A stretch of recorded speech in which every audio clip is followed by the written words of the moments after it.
Ďakujeme veľmi pekne, že ste sa vrátili z tejto pauzy. Ja by som to tu už viac nenaťahoval a dávam slovo moderátorovi tejto diskusie, Omarovi Mirzovi. Ďakujem pekne za slovo. Dámy a páni, vítajte pri ďalšom bode programu dnešného stretnutia, ktorým je panelová diskusia opozičných politických strán o strategickej príprave kultúrnej politiky na budúce volebné obdobie s názvom Aký majú politické strany plán na záchranu kultúry? Do tejto diskusie sme pozvali, ako už viackrát bolo spomenuté počas dnešných diskusí, relevantné politické strany z tzv. Demokratického spektra, opozičné strany, tie, ktoré majú možnosť a šancu sa dostať do parlamentu a ktoré sú hodnotovo blízke aj otvorenej kultúre.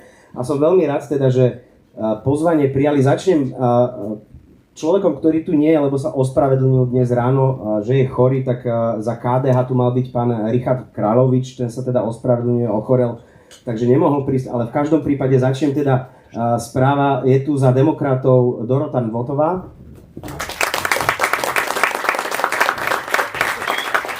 Za progresívne Slovensko Zora Jaurová. Za hnutie Slovensko Natália Milanová. A za Slobodu a solidaritu René Parák. Ďakujem veľmi pekne, že ste prijali pozvanie. Na úvod chcem upozorniť, že táto diskusia je streamovaná na Facebooku Otvorenej kultúry, bude z nej teda vyhotovený aj záznam. Na konci diskusie budete mať možnosť aj vy ako publikum položiť otázky aj cez slajdo, aj osobne. V každom prípade ešte, aby som vysvetlil pravidlá tejto diskusie, ktoré sú pomerne prísne, ale sú preto tak nastavené, aby sme naozaj hovorili čo najkonkrétnejšie a čo najfaktickejšie. Každý host, každá hostka dostali 5 rovnakých otázok, ktoré dostali vopred, takže mali možnosť sa na ne pripraviť. Teda každý a každá dostanú tú istú otázku a potom na záver je ešte jedno kolo otázok, ktoré sú také osobné alebo také personalizované. Časový limit na odpoveď na každú otázku sú 2 minúty, akurát tá prvá otázka bude mať len minútu, takže naozaj vás poprosím, aby ste boli struční a využili túto príležitosť predstaviť kultúrnej obci vašu víziu alebo víziu vašej politickej strany. No a v každom kole ešte zmeníme trochu poradie, aby to nebolo tak, že budem vyvolávať ako v škole vždy tých istých najprv a potom, ale trošku sa to budeme snažiť prestriedať. No a vidíte tam aj časomieru, aj vy, čo ste na pódiu, vidíte na počítači časomieru. Takže môžeme začať. Ste pripravené? Pripravení? Výborne. Súťaž krásy. Možno krásy, alebo súťaž retorických zručností. V každom prípade budeme radi, keď sa naozaj dozvieme konkrétne veci, na ktoré sa pýtame. Takže prvé kolo otázok má tému personálne obsadenie a máte 1 minútu na odpoveď. Kto vo vašej strane zodpovedá za kultúrnu politiku? Ako je zložený a vedený váš odborný tím? A aké konkrétne mená alebo profesie zvažujete pri jeho doplnení a pri obsadení pozície ministra alebo ministerky kultúry? Začneme teraz tak, ako som predstavoval hostky a hostia, takže pani Votová, nech sa páči, minúta. Dobre, tým lídrom pre kultúru v Demokratoch som ja, ale mám teda okolo seba naozaj dobrý tím odborníkov, s ktorými pripravujeme aj program a kultúrne politiky. Veľmi nerada by som ich dostala do problémov a nedomala, pretože viacerí pracujú aj v zriaďovaných inštitúciách a vieme, aká je teraz šikana voči týmto ľuďom, ktorí pomáhajú opozícii, takže nechcem ich dostať do problémov, nebudem ich menovať. Naším členom je aj naďalej Kristián Čekovský, ktorý síce je momentálne politicky neaktívny, ale poskytuje odborné vstupy v oblasti médií. No, vedieme aj dialóg a pracovné odborné stretnutia so zástupcami jednotlivých kultúrnych segmentov a asociácií, napríklad hudobné kluby, herní vývojári a tak ďalej. A samozrejme aj s našimi sympatizantami v oblasti kultúry. Musím povedať, že sme strana bez finančného príspevku, takže nemôžeme si dovoliť nejako zaplatiť veľmi spolupracovníkov a odborníkov, čiže je to všetko na dobrovoľnej báze. Čas uplynul, ďakujem. Môžete také nám pridať. Ďakujem pekne za odpoveď. Mám tú otázku zopakovať, alebo pani Jaurová, môžete začať, takže nech sa páči. Asi si to pamätám. No, ja by som sa v prvom rade chcela poďakovať za pozvanie do tejto diskuzie. podľa mňa je skvelé, že sa takéto niečo stalo a že som tu stretla strašne veľa priateľov a kamarátov, ktorých som dlho nevidela. A ešte jedna vec je pre mňa taká zaujímavá, že ja som vlastne prvýkrát v paneli s pani Milanovou, lebo ona sa vlastne týmto debatám celého 3,5 roka, čo bola ministerka, naozaj dôsledne vyhýbala. Nielen so mnou, ale myslím si, že takmer s každým. Takže asi to hovorí niečo o tom, že časy sú naozaj ťažké. Čo sa týka toho, že s kým spolupracujeme, tak teda ja zastrešujem tému kultúry, kreatívneho priemyslu a ďalších pridružených vecí v Progresívnom Slovensku, ale spolupracujeme teda aj s kolegyňou Danou Kleinert, poslankyňou. Veľmi úzko spolupracujem s bývalou ministerkou Silviou Hroncovou a myslím si, že v tejto sále je viac ľudí, s ktorými spolupracujem, ako tých, s ktorými nespolupracujem. Takže spolupracujem. Ďakujem, čas uplynul. Ja len možno upozorním, že veľmi si vážime aj túto vďaku prezentovanú, ale možno si to môžeme nechať potom na neskôr, keď nebude plynúť tá časomiera, aby ste si nemíňali čas. Ale dobre, v poriadku, využili ste ho, ako ste to cítili. Pani Milanová, tá istá otázka, nech sa páči. Ja by som chcela taktiež poďakovať, že tu môžem byť, pretože to nie je v dnešnej dobe úplne naše hnutie také vítané, ako by možno sme chceli byť. Nemám tu toľko priateľov, ale verím, že si tento večer s vami užijem. Budem sa snažiť zodpovedať čo najlepšie. Gestorom pre kultúru v našom hnutí som ja. A konzultujem rôzne oblasti kultúry s konzultantami, ktorých mám, či už z čias môjho pôsobenia na ministerstve kultúry, ale aj z predchádzajúcich čias. A budem veľmi rada do budúcnosti, pokiaľ nebudeme limitovaní len našimi ako keby opozičnými možno animozitami, ale pokiaľ tie konzultácie budú prebiehať aj na politickej úrovni v rámci opozičných politických strán. Ďakujem za odpoveď. Máme ešte 10 sekúnd.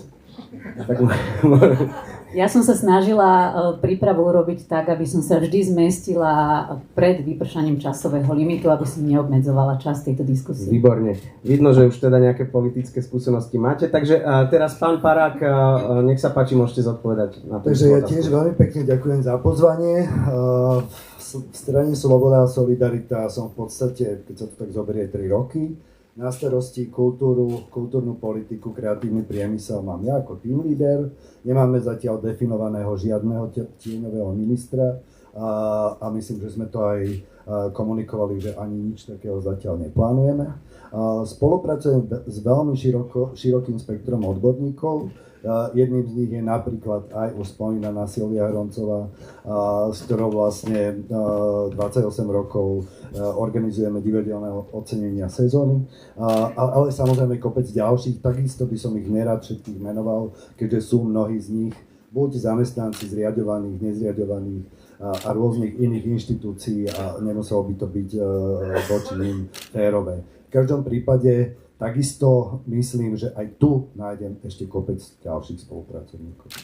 Ďakujem veľmi pekne za odpoveď. Druhé kolo otázok sa týka témy priorít. Ktoré problémy v rezorte kultúry považujete za najpálčivejšie a ako ich prioritizujete pre budúce riešenia? Uveďte vaše kľúčové oblasti a stručne odôvodnite ich výber. Začať by mohla pani Jourová, nech sa páči. Máte 2 minúty teraz. No, to mám už nacvičené z faktických poznámok. Vo všetkých našich programových dokumentoch, kedy Progresívne Slovensko existuje, sú v celku podrobné plány, čo by sme chceli v kultúre robiť a vždy sa to týkalo najmä nejakej redefinície kultúry v kontexte verejných politík a zmena jej role.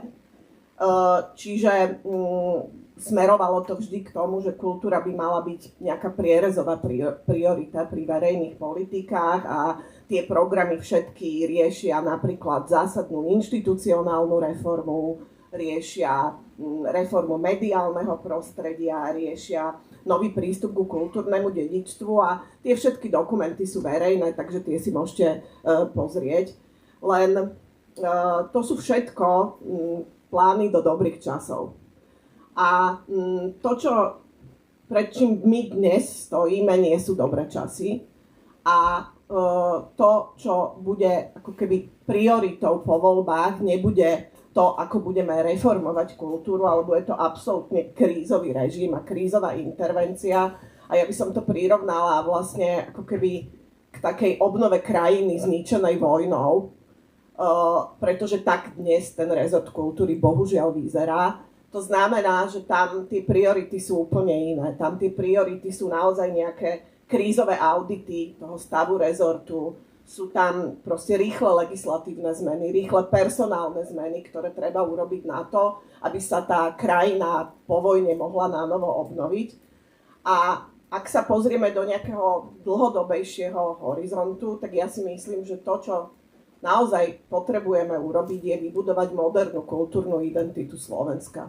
Lebo to je niečo, čo sa doteraz ešte nepodarilo a je na čase vlastne na tej spálenej zemi postaviť vlastne nejakú novú modernú kultúrnu identitu. A to je to, čo považujeme za prioritu. Čas vypršal, ďakujem veľmi pekne za odpoveď. Pani Milanová, tá istá otázka na vás.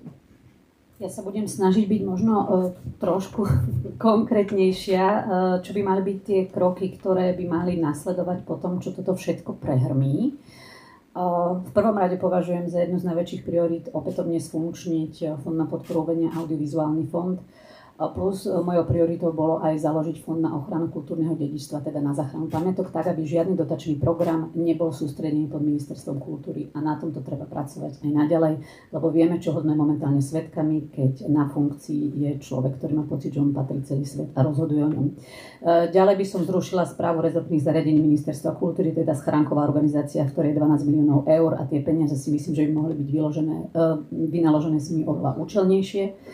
Ďalej treba obnoviť opätovne transparentné výberové konania, tak ako sme to robili počas našej éry. Žiadne kamarát, suseda, poťažná milenec, milenka.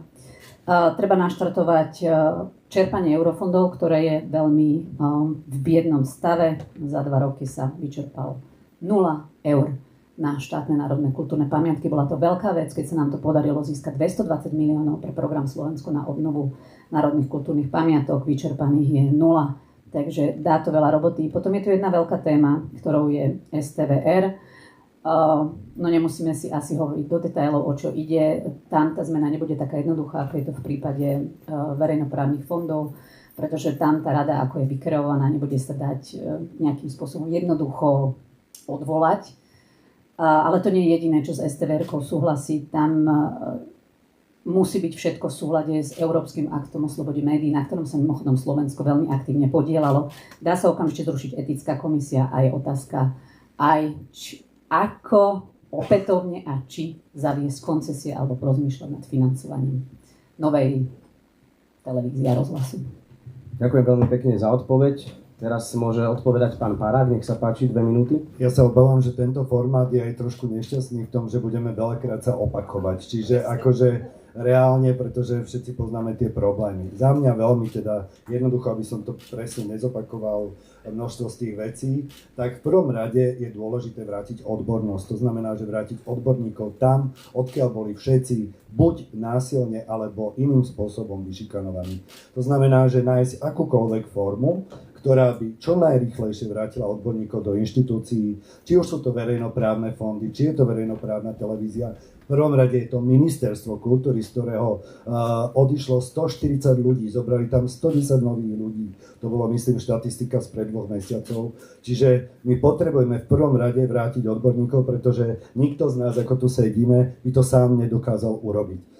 Mnohí z vás pravdepodobne budú tí, ktorých budeme potrebovať práve na tento systém obnovy. Toto je vlastne to, ako sa tá spálená zem dá nejakým spôsobom spoločnými silami meniť. A takisto v podstate verím, že aj vy, keďže ste sa rozhodli pracovať práve na týchto témach, akým spôsobom obnoviť spálenú zem, prispiejete aj odbornou diskusiou k tomu, aby ste nám s tým pomohli. Ďalšia vec, ktorá samozrejme platí, je pozrieť sa na všetky typy zriaďovaných inštitúcií, pozrieť sa na to, akým spôsobom sa dá ušetriť na práve finančných prostriedkoch, ktoré momentálne plynú na absolútne nezmysly, miesto toho, aby išli na reálnu podporu kultúry.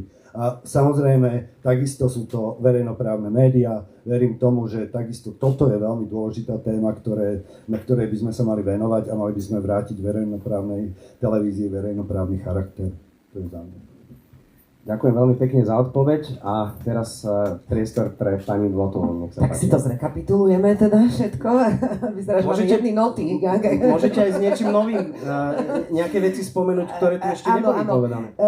Ale je to názov je hierarchizácia, čiže mala by som zachovať asi to poradie, čiže u mňa je určite na prvom mieste FPU a RTVS, respektíve STVR, ktorá musí okamžite skončiť táto značka a z ňou aj celý manažment a vedenie tejto nešťastnej STVR inštitúcie. Samozrejme bude treba navoliť novú radu, ktorá navolí riaditeľa a túto radu už nesmie menovať ministerka. Proste musia to byť zástupcovia novinárskej, kultúrnej, vedeckej obce, ktorí túto radu určia, aby mohol tam byť nejaký kompetentný človek. Ďalej tu máme Radu pre mediálne služby a však vieme, aké sú posledné správy odtiaľ. Toto je rada, ktorá má okrem iného na starosti aj boj s dezinformáciami a s hoaxami a tuto vidím niečo, v tomto vidím ja osobne premiérskú tému, proste boj s dezinformáciami. Toto je niečo, čo by malo sa naprieč všetkými úrovňami kultúry vlastne tam dostať a posilniť to aj kapacitne, aj finančne. Čiže toto je taký nejaký môj highlight, za ktorým chcem ísť a myslím si, že by asi mali za tým každý rezort.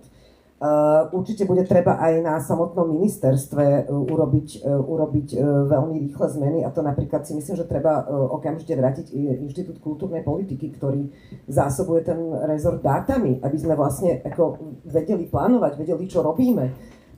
Lebo politika, ktorá není založená na dátach a na číslach, neviem, pre mňa nemá veľký zmysel. Takisto bude treba obnoviť ekonomický úsek, hej, čiže tej roboty bude strašne veľa. Tá hierarchia je zhruba tak, jak som povedala, ale podpisujem sa pod každú jednu vec, ktorú povedali moji predchodcovia, čiže nejak len to zosumarizujem. 1 sekunda, pani Donko. Výborne. Presne ste vystihli čas. Som rád, že už teraz sa možno formuje nejaká forma spolupráce do budúcna. Prejdeme na tretie kolo otázok, to sa týka legislatívy. V ktorých oblastiach kultúry považujete za nevyhnutné meniť legislatívu? Na akých návrhoch už váš tým pracuje a v akom sú štádiu? Ste pripravení alebo pripravené podporiť aj skrátené legislatívne konanie a z akého dôvodu? Z akého dôvodu áno alebo z akého dôvodu nie? Takže teraz môže začať pani Milanová, nech sa páči. Ja som sa teraz, priznám sa, trošku zamyslela, sme pri legislatíve a myslím si, že mnoho dobrých vecí už v kultúre legislatívne vypracovaných bolo. Je to Fond na podporu umenia, AVF, tie zmeny, ktoré sa tam teraz urobili, tie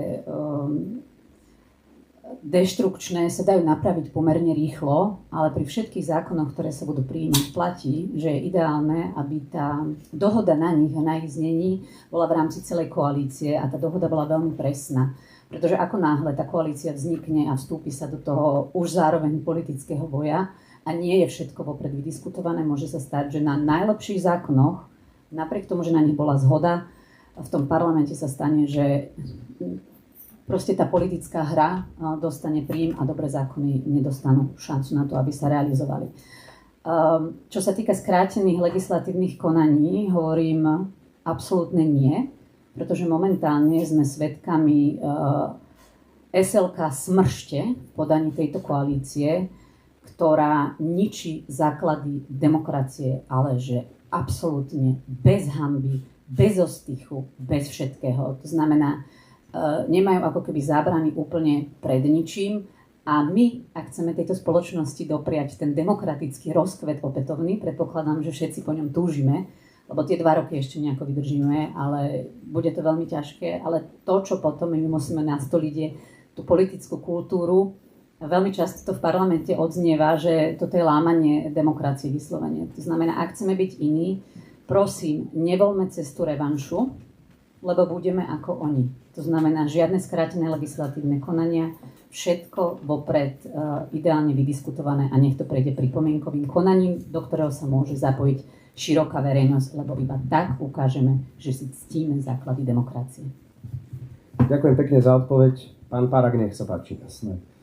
V podstate, čo sa týka legislatívy, v prvom rade máme ešte 2 roky, ak teda bolševik vydrží tie 2 roky, tak máme ešte 2 roky na to, aby sme aby sme vlastne celkom jasne si mohli predpripraviť veci, aby sme mohli pracovať spoločne aj s vami, aj s vašimi návrhmi na tom, aké legislatívne znenia a aké legislatívne návrhy by sme mohli pripraviť.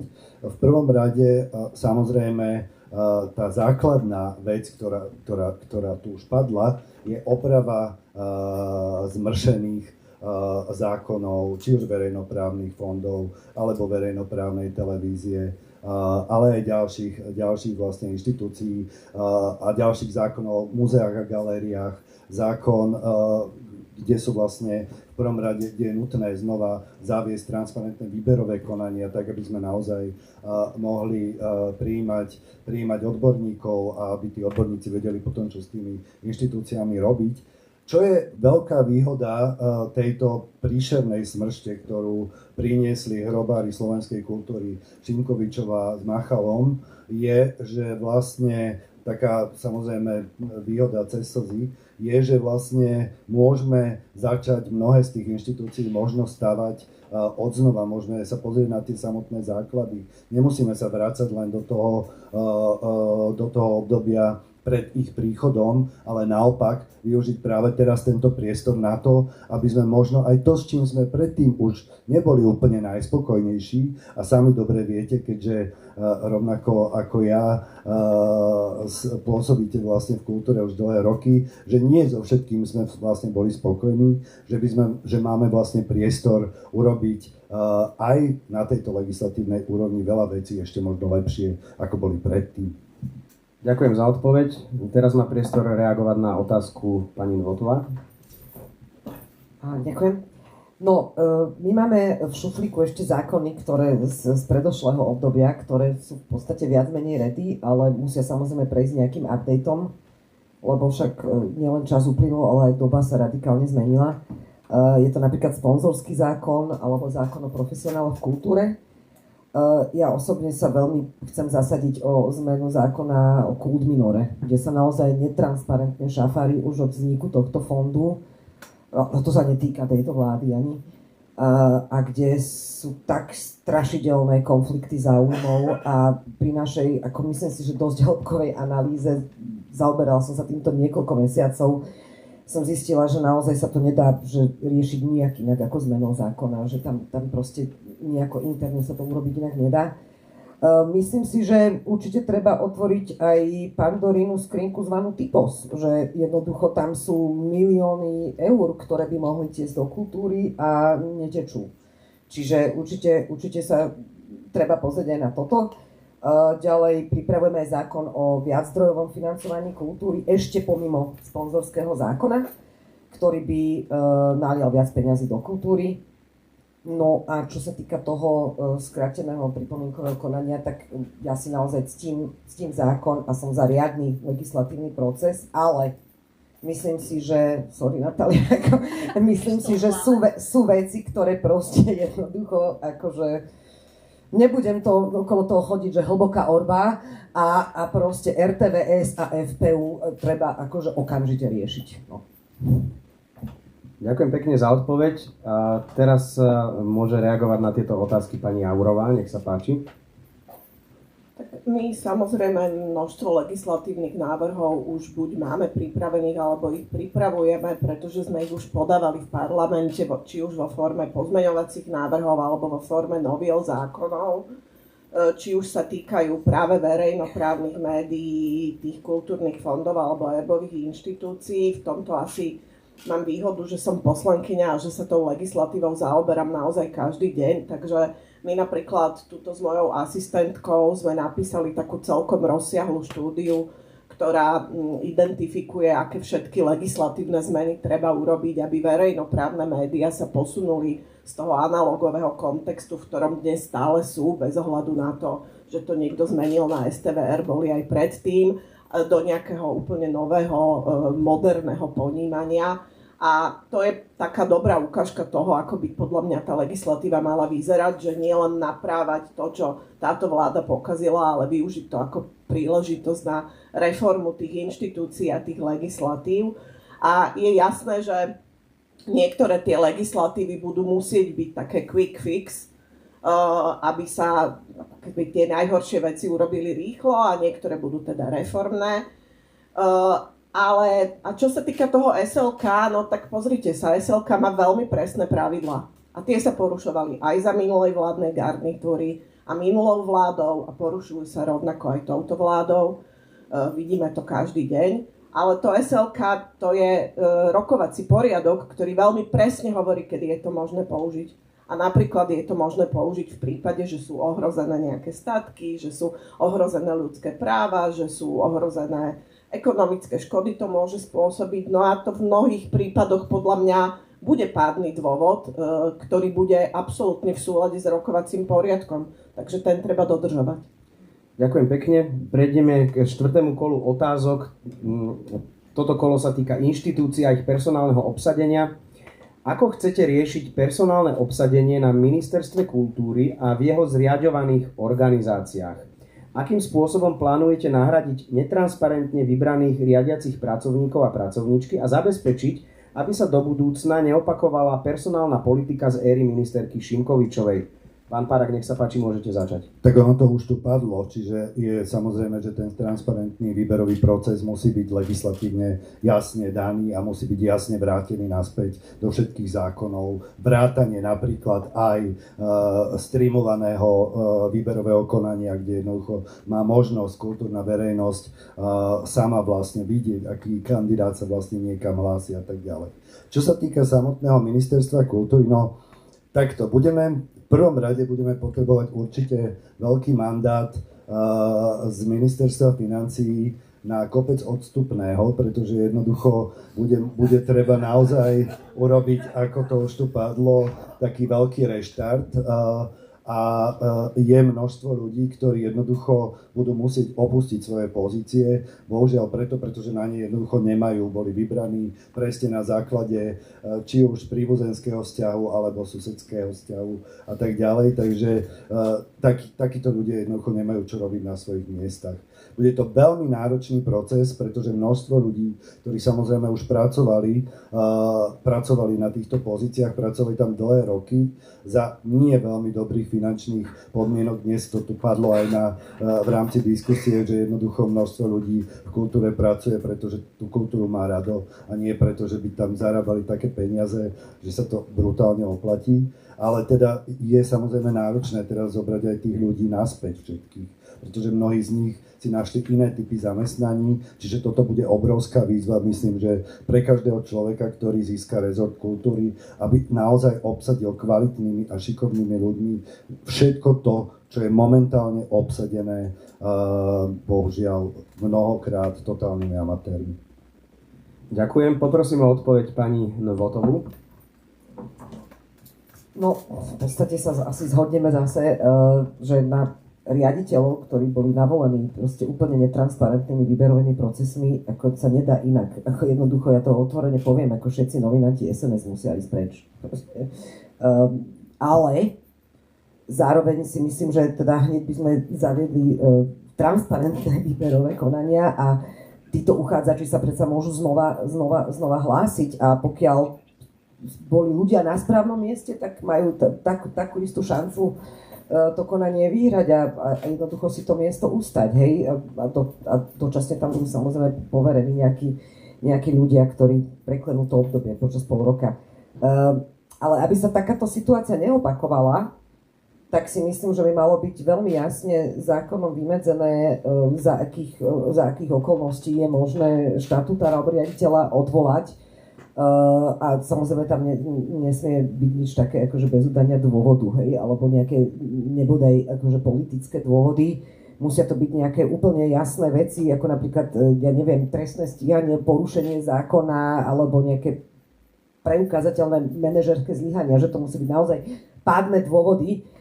A áno, samozrejme, každý si môže tam prísť a zmeniť si ten zákon, čiže pokiaľ bude existovať nejaká právna možnosť takýto zákon ukotviť v ústave, tak by sa to asi malo urobiť, aby sa jednoducho takáto situácia neopakovala. Myslím si, že by bolo dobré aj sprísniť ako keby nejaké sledovanie činnosti tých riaditeľov, že už napríklad, keď sa uchádzajú o svoje pozície pri tých výberových konaniach, tých svojich kandidátskych projektoch, aby jasne uviedli, čo majú v pláne, a aby to boli merateľné ciele, ktoré jednoducho sa budú dať zmerať každoročne a bude sa to dať odsledovať, že či tie svoje ciele plnia, a v prípade, že nie, tak to budú musieť aj zdôvodniť. Ďakujem pekne. A teraz poprosím pani Jourovú.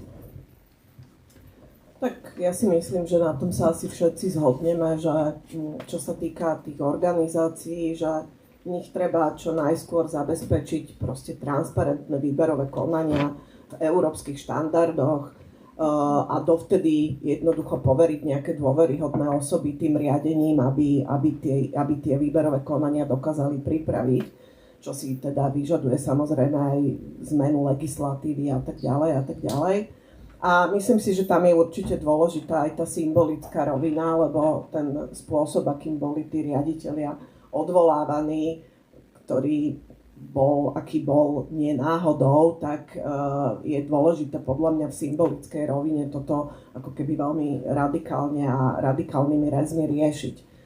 Čo sa týka Ministerstva kultúry, tak to je naozaj veľmi komplikovaná vec a asi by nebolo úplne taktické odo mňa tu hovoriť presne, že ako by som si to predstavovala, keďže je toto verejná debata, ale vy si musíte uvedomiť, že to, čo sa stalo na Ministerstve kultúry v tomto volebnom období, sa nestalo nikdy na žiadnom ministerstve od roku 89, pretože sa tam vymenilo takmer 80% zamestnancov za 2 roky.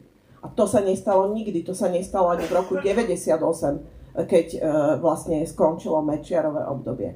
Tam sa stratila proste inštitucionálna pamäť, tam sa stratili základné funkcie tej inštitúcie a toto vyriešiť bude jedna z najkomplikovanejších vecí, aké ja si vôbec viem predstaviť, a z istého uhla pohľadu podľa mňa to ministerstvo bude treba vybudovať úplne na novo. A možno, že to bude aj úplne iné ministerstvo z môjho pohľadu. A hovorím, asi by som nešla do detailov, ale toto považujem za veľmi, veľmi dôležitú úlohu. Ďakujem pekne. Teraz poprosím pani Milanovú, aby odpovedala na tieto otázky. Veľmi často sa tu skloňovali transparentné výberové konania a ja som úprimne teraz veľmi rada, že myslím, že žiadny minister predo mnou a žiadny po mne nerealizoval v takej miere transparentné výberové konania aj s verejným vypočutím, ako sme to robili my. Stretla som aj v tomto priestore jedného úspešného kandidáta a jedného dokonca 2-krát úspešného kandidáta. Takže určite v nich treba pokračovať a treba to nastaviť minimálne tak, ako to bolo nastavené predtým. Samozrejme, nominácie, ktoré boli ustanovené ministerkou Šimkovičovou alebo Machalom, myslím, že to sa všetci zhodneme, že tie jednoducho pretrvať nemôžu. Na druhej strane stále si myslím, že nejaký brutálny revanšizmus úplne na myslenie. Ale toto tvrdím, že jasné, tieto nominácie proste okamžite musia skončiť. No a keď sa rozprávame o vplyve vlastne ministra ako osoby na celý kultúrny sektor, my už v stratégii kultúry a kreatívneho priemyslu, ktorú som veľmi rada, že sa vytvorila za môjho vedenia Ministerstva kultúry, pretože vznikala v širokom participatívnom procese, v časti dobre spravovaná kultúra, už vtedy sa rozmýšľal nad tým, že či nepopremýšľať nad zmenou právnej formy príspevkových a rozpočtových organizácií. To znamená, teraz si všetci myslíme, že minister je ten, ktorý ovláda ministerstvo a všetky jeho podriadené organizácie. Nie, hovorím, takto to nemá byť. Ja osobne som príkladom toho, že som nezasahovala do fungovania inštitúcií ani do ich personálneho obsadenia. Myslím si, že každý štatutár, ktorý možno tu je alebo počúva, mi môže iba dosvedčiť. Najviac som si cenila slobodu a doteraz si ju najviac cením.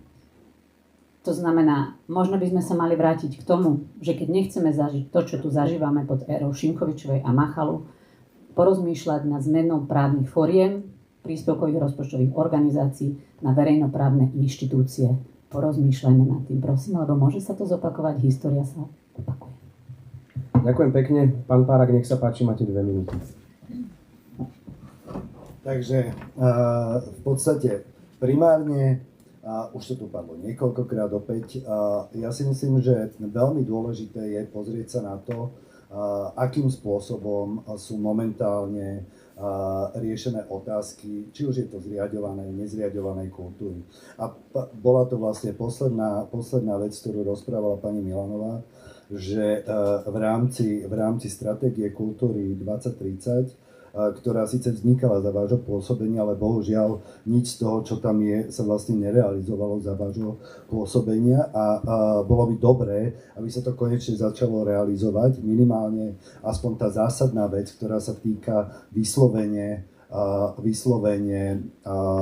zriaďovaných, nezriaďovaných kultúrnych inštitúcií a vôbec rozdeľovania kultúry na zriaďovanú a nezriaďovanú je totálny nezmysel. Myslím si, že je podstatné pozrieť sa primárne teraz na to, čo vlastne jednotlivé inštitúcie potrebujú, akým spôsobom môžu fungovať. Nesmie sa predsa diať, aby nejaká inštitúcia, ktorá len preto, že je, dajme tomu, príspevková, momentálne musela na zazdrojovanie svojich činností si otvárať občianske združenia, cez ktoré vlastne financuje alternatívne veci. Takže toto je tiež taká dôležitá vec, na ktorú by sme sa mali pozrieť a čo by sme mali vlastne primárne nejakým spôsobom sledovať.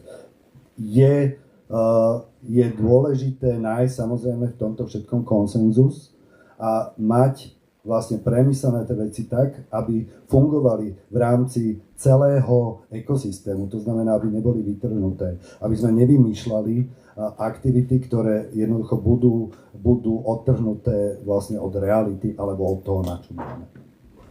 Ďakujem pekne.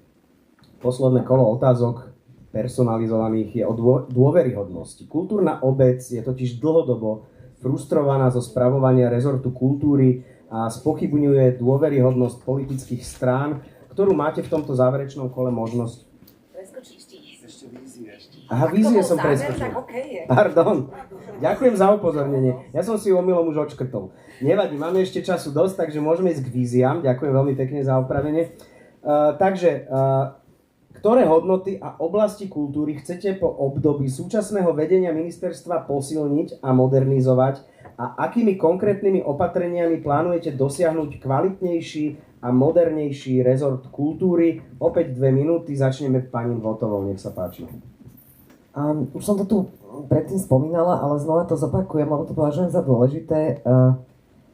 Naša spoločnosť si myslím, že už nie je to, čo bývala. A že aj ten strategický dokument, ktorý teda vznikol počas vášho pôsobenia, tak je super, ale treba ho updateovať. Treba ho naozaj updateovať, lebo vlastne vznikol, ak sa neviem, počas covidu a vieme, čo sa to odtedy všetko stalo a že Slovensko sa stalo naozaj laboratórium ruskej hybridnej vojny. Že tu sa jednoducho, akože tápame sa tu v tom, a je to naozaj že zlá situácia, vládnu nám tu hoaxy, konšpirácie, sme v hybridnej vojne a toto je niečo, čo sa musí naozaj dostať do tých kultúrnych politík aj do samotného strategického dokumentu. Čiže naozaj by som chcela tento boj proti dezinformáciám zakomponovať do všetkých úrovní, napríklad aj podporiť rôznymi finančnými stimulmi v rámci FPU, hej, aby FPU podporovalo projekty, ktoré tento boj pomôžu zvádzať. Myslím si, že akože jeden z účelov kultúry musí byť aj toto. Napríklad na fondoch bol stav pred 2023 akože skvelý v porovnaní s týmto, hej, ale čo je teraz, ale nebol zďaleka ideálny. Už som tu spomínala napríklad Kulminor, ktorý potrebuje absolútnu reformu. Ale aj, myslím si, že aj na samotnom FPU chýba niečo ako IKP, ako ten Inštitút kultúrnej politiky, ktorý by meral tie návštevnosti, ktorý by to vyhodnocoval, že či sa vlastne všetky tie projekty, ktoré sa financujú, že či sa to robí správne, jednoducho, aby sme viacej pracovali s dátami. Radi by sme motivovali aj kraje a mesta k tomu, aby sa zamýšľali nad kultúrnym a kreatívnym priemyslom na ich území, aby k tomu pripravovali stratégie, aby si zbierali dáta, aby proste vyhodnocovali nejak vplyv tohto priemyslu na svoj región a potom vlastne sa takéto vypracované dokumenty môžu podporiť aj z FPU. Ďakujem, 2 minúty uplynuli. Už, áno. Tak tých vízií je asi množstvo, ale dáme teraz priestor pani Jaurovej. Nech sa páči, 2 minúty. No ja som to už spomenula, že my sme si mysleli, a ja vlastne odkedy som v politike, som si vždy myslela, že budeme tak rekonštruovať starú budovu ale ono sa dnes zdá, že budeme proste stavať na ruinách úplne novú. A to znamená, že najprv treba vlastne vyčistiť ten priestor, odpratať tú súť, načrtnúť nové plány, ale znamená to aj to, že tá nová môže byť oveľa modernejšia, lepšia a priestrannejšia a môže byť pre nás všetkých. A ako táto časť má byť o víziách, tak podľa mňa vízie sú niečo také vzletné, že to je také niečo, čo má zastrešovať to, čo chceme robiť. A ja keby som mala v jednej vete povedať, že čo je ten cieľ toho všetkého, čo si teda ja nejako projektujem v kultúrnych politikách, tak čo by som chcela dosiahnuť? Tak chcela by som dosiahnuť to, aby kultúra, umenie a krása boli každodennou súčasťou života všetkých ľudí, ktorí žijú na Slovensku. A k tomu, ako sa vieme dopracovať, je len tak, že kultúra prestane byť úzko zameranou nejakou rezortnou politikou a stane sa prierezovou politikou štátu. A to sa stane len tak, že kultúra bude súčasťou všetkých rozvojových dokumentov, ktoré hovoria o rozvoji, o obnove krajiny. Čiže napríklad, keď niekedy v budúcnosti budeme robiť nejaký plán obnovy, tak napríklad v ňom slovo kultúra aj bude spomenuté nejako v tom, ktorý sme mali doteraz. A viete, ja som tu dnes do poludnia počula, no to už vám asi nestihnem povedať, tak to poviem potom. Dobre. Ďakujem pekne. Pani Milanová, nech sa páči, môžete odpovedať. Ja som si veľmi dávala záležať, keď sa vlastne tvoril strategický dokument Stratégia kultúry a kreatívneho priemyslu 2030, aj bola nadstranická, mala som také ideály, že keď toto už je raz hotové a robilo na ňom tak neuveriteľne veľa rôznorodých ľudí, že vydrží večné veky a budeme sa môcť ňou riadiť. Ale fakt je ten, tak ako je povedala Dorota, že na dnešnú dobu, ktorú žijeme, je tento dokument taký láskavý. On je urobený na dobré časy, je kvalitatívne fantastický, ale to, čo sme tu teraz svedkami a to, čo všetko bude treba ako keby nie len, že vrátiť naspäť, ale naozaj modernizovať a dať tomu vzlet, tak na toto úplne celkom nestačí. Veľmi rada by som mala ideálne vzletné fantázie a mám ich veľa, úprimne, a týkajú sa aj kultúry, ale treba si uvedomiť jednu vec, že tá realita do roku 2027 bude zlá. Aj po ekonomickej stránke, aj po deštrukčnej stránke. Neviem si predstaviť, čo ešte môže prísť, ale každý deň nás presviedča o tom, že môže prísť ešte niečo horšie, ako je tu doteraz. Takže bude záležať hlavne na vás, ktorí v kultúre pracujete, aby ste sa zomkli, aby ste boli pripravení na to budovanie okamžité, ktoré príde. A bude to o vašej odvahe, o vašich cieľoch a o tom, že verím, že Ministerstvo kultúry skončí v rukách človeka, ktorý vám ten vzlet ako keby dovolí a dopraje a nebude vám v ňom strihať tie krídla. Takže budem vám veľmi držať palce a keď budem môcť, tak v akejkoľvek forme budem nápomocná. Ďakujeme. Pán Parák, vaše vízie. Takže ja som to povedal nedávno na odovzdávaní divadelných ocenení sezóny, že kultúra jednoducho nesmie byť žiadne intelektuálne huncúctvo. Spomínalo to tu Zora. Kultúra musí byť súčasťou v podstate nášho každodenného života. Musí byť čo najbližšie k nám. Čiže musí byť realizovaná a prístupná od najnižších komunálnych politík až po najvyššiu politiku. A dokonca som presvedčený, a znie to možno od predstaviteľa strany Sloboda a Solidarita zvláštne, ale mala by byť prioritou v budúcom období, pretože ako som už, aby som sám seba možno trošku ocitoval, keď je jednoducho chorá kultúra, tak je chorá spoločnosť. A my sa teraz vlastne musíme začať uzdravovať. Ale aby som dal aj možno nejaké recepty na to uzdravovanie, a možno keď si tu môžeme dovoliť teraz rozprávať tie vízie, tak v prvom rade, čo by ma absolútne, čo vidím ako možnosť, je viaczdrojové financovanie. To znamená, keďže tie peniaze nie sú a nebudú, hľadať alternatívne zdroje financovania. Už tu padlo vlastne, že existuje tu nejaký hazard, z ktorého v podstate reálne zo zákona by mali tiec peniaze na kultúru. Momentálne sa to nedieje. Myslím, že z tých 400 miliónov ide tak maximálne milión, a to presne na Huliakové rôzne typy projektov Bočovej. Takže máme tu nejaký zdroj financií, s ktorým môžeme rátať. Ďalšia vec je presne pozrieť sa na samotné inštitúcie, oslobodiť ich od jariem, ktoré momentálne majú v rámci legislatívneho procesu, aby mohli si hľadať alternatívne formy financovania. Sponzorský zákon v kultúre, toľko sľubovaná a omielaná vec. Jednoducho prísnym môžeme začať ozdravovať tú kultúru len vďaka tomu, že budeme mať dostatok zdrojov. O toto sa zasadím najviac. Ďakujem. Dúfam, že už som na žiadne otázky nezabudol a môžeme naozaj teraz prejsť k tomu poslednému kolu, ktoré sa týka dôveryhodnosti, prosím. Grilovačka, áno. Takže ja to znova zhrniem, aby sme sa dostali do problematiky. Kultúrna obec je dlhodobo frustrovaná zo spravovania rezortu kultúry a spochybňuje dôveryhodnosť politických strán, ktorú máte v tomto záverečnom kole možnosť verejne obhájiť na základe otázok, ktoré sú v tomto prípade individuálne pre každú z vás, pre každého z vás. Nejde o nejaké osobné útoky samozrejme, ale chceme naozaj aj nejakú kritickú výmenu názorov. Môžeme teda pokračovať a pani Jourová, na vás. Ako plánuje Progresívne Slovensko zabezpečiť, aby kultúra neostala iba okrajovou témou, keďže nie je explicitne uvedená medzi vašimi prioritami? Môžete garantovať, že kultúra sa stane skutočnou prioritou, dokonca až premiérskou témou?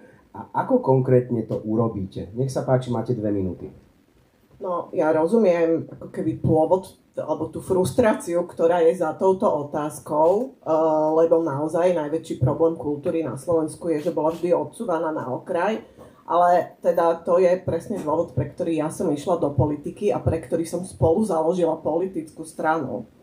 A tá politická strana vo všetkých svojich dokumentoch má kultúru ako jednu z hlavných priorít, takže neviem, odkiaľ pramení tá predstava, že to neuvádzame medzi našimi prioritami. Ja by som vám veľmi odporúčala si prečítať napríklad takú knihu, ktorú sme napísali, ktorá sa volá Vízia jednej krajiny, ktorú sme ešte predtým, ako sme tú stranu založili, napísali, ale aj všetky naše programové dokumenty. Myslím, že náš predseda to pomaly spomína na každej tlačovke, takže to, že je to priorita, podľa mňa je neodškriepiteľné. No ale áno, že ako to vieme garantovať, to je veľmi dobrá otázka, lebo v politike sú akékoľvek garancie iba politické, samozrejme, hej? A vyplýva to z toho, kto má akú politickú váhu. No a ja som teda spoluzakladateľka Progresívneho Slovenska a som podpredsedníčka tejto strany. Som editorka všetkých programových dokumentov, ktoré kedy Progresívne Slovensko vydalo a ktoré som teda veľmi výrazne ovplyvnila. Takže myslím si, že väčšie záruky vám ešte na Slovensku žiadna iná politická strana neposkytla ako keby v histórii. A tu možno len uvediem príklad, že keď bol ministrom kultúry Marek Maďarič, tak jemu sa preto podarilo presadiť veľa vecí, lebo mal nejakú politickú váhu. Ale samozrejme to môžete ovplyvniť aj vy. Tým, koho budete voliť, tým, koho budete krúžkovať, tým, že napríklad pôjdete aj vy do politiky. Dobre, ďakujem. Z grilovačky sa stáva agitka. V každom prípade môžeme pokračovať. Taká otázka, taká odpoveď. Dobre, ďakujem. Aspoň je to dynamické. Pani Milanová, otázka na vás. Ako jediná zástupkyňa v tejto panelovej diskusii máte skúsenosti s pôsobením vo funkcii ministerky kultúry. Ako si plánujete získať dôveru kultúrnej obce, ktorá bola voči vášmu pôsobeniu v tomto rezorte pomerne výrazne kritická? Máte 2 minúty, nech sa páči.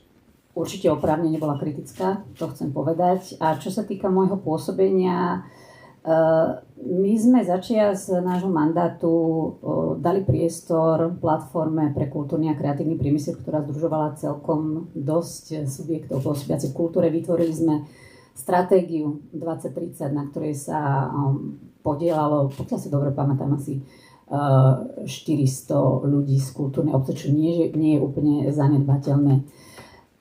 Čo sa týka mediálneho prostredia, podarilo sa nám presadiť veľký mediálny zákon a posunuli sme Slovensko v rebríčku slobody tlače z 38. miesta, tuším, na 27. Odvtedy znova iba klesáme. Zároveň sme veľmi intenzívne sa podielali na prijatie EMFI na európskej úrovni, za čo som veľmi vďačná a hodnotím to veľmi pozitívne a hodnotíme to všetci demokraticky zmýšľajúci pozitívne. Čo sa týka eurofondov, podarilo sa nám neuveriteľná vec dočerpať tie neskutočne dobabrané eurofondy, zazmluvniť 6 kultúrno-kreatívnych centier za 75 miliónov eur. Všetky sú postavené, do všetkých môžete prísť sa pozrieť a užiť si to. 26 miliónov išlo na 178 regionálnych kultúrnych inštitúcií po celom Slovensku, 220 miliónov na program Slovensko, ktorý sa žiaľ nečerpá, čo ma veľmi mrzí. To znamená, áno, určite kritika je na mieste. Na druhej strane by som poprosila, aby sme boli aj trošku taký vyrovnaní v tom, že počas tej ťažkej doby, kde nám môžete určite vyčítať veľa vecí, napriek tomu, že sa rozdelilo do kultúry a kreatívneho priemyslu 110 miliónov eur, to, ako sa na konci rozhodnete, ostane iba na vás a každý sa rozhodne správne. Ďakujem pekne. Pán Parák. Ako plánuje SAS... Samozrejme. Vy už otázky viete, ale publikum nie, tak ja tie táto otázka padá všade, to je jednoducho bohužiaľ. Ako plánuje SAS presvedčiť kultúrnu obec, že vníma kultúru ako nezastupiteľný spoločenský statok a dokáže priniesť do rezortu pozitívne zmeny? Ako zabezpečíte, aby tlak na znižovanie nákladov neohrozoval nezávislosť a kvalitu verejnoprávnych médií a iných kultúrnych inštitúcií? Takže nejde iba o tie koncesionárske poplatky, ale celkovo o širší kontext. Tak v prvom rade si myslím, že už to, že som sa vôbec rozhodol vstúpiť do strany Sloboda a Solidarita a venovať sa tam kultúre, kultúrnej politike, podpore kultúry a prioritizácii kultúrnych tém je, myslím, odpoveďou na toto všetko, pretože nastúpil som vlastne po asi, myslím, že 6-ročnej pauze, kedy vlastne moja predchodkyňa vlastne odišla a strana Sloboda a Solidarita nemala nikoho na pozícii team lídra pre kultúru. Ja som naozaj reálne veľmi intenzívne rozmýšľal po tom, čo som vlastne túto ponuku dostal, pretože som mal rovnaké pochybnosti, ako máte vy a sú oprávnené. A môžem len povedať, že to, že som tam išiel, je z jedného jediného dôvodu. Nešiel som tam ani zbohatnúť, ani za úžasnými pracovnými príležitosťami, lebo povedzme si to rovno, ktokoľvek by získal Ministerstvo kultúry v budúcom období, tak získa čokoľvek, len je úžasnú pracovnú príležitosť a vysnívané miesto, bude to peklo, ale išiel som tam kvôli tomu, že naozaj reálne kultúru aj robím ju dlhé roky, s mnohými z vás sa poznáme naozaj 10, 15, 20 rokov. A išiel som tam s absolútne úprimným presvedčením, aby som dostal kultúru a kultúrnu politiku do centra pozornosti pravicovej strany. A koncesionárske poplatky? A čo sa týka koncesionárskych poplatkov, tak poviem úplne úprimne, ja som bol zásadne proti zrušeniu koncesií. Jednoducho nebola to moja priorita. V každom prípade, ale už existujúci funkčný model, ktorý bol predtým, bol rovnako štátom zneužiteľný, pretože nepokrýval zďaleka ani len 80% nákladom televízie. Ďakujem pekne. A teraz posledná otázka na pani Dvotovú.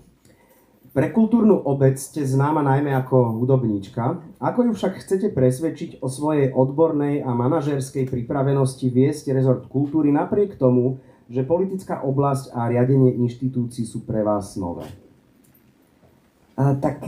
Je to úplne oprávnená otázka. Ja som rada, že zaznela, lebo aspoň ju môžem zodpovedať. Je to niečo, čo som sa pýtala aj sama seba ešte pred vstupom do politiky, samozrejme.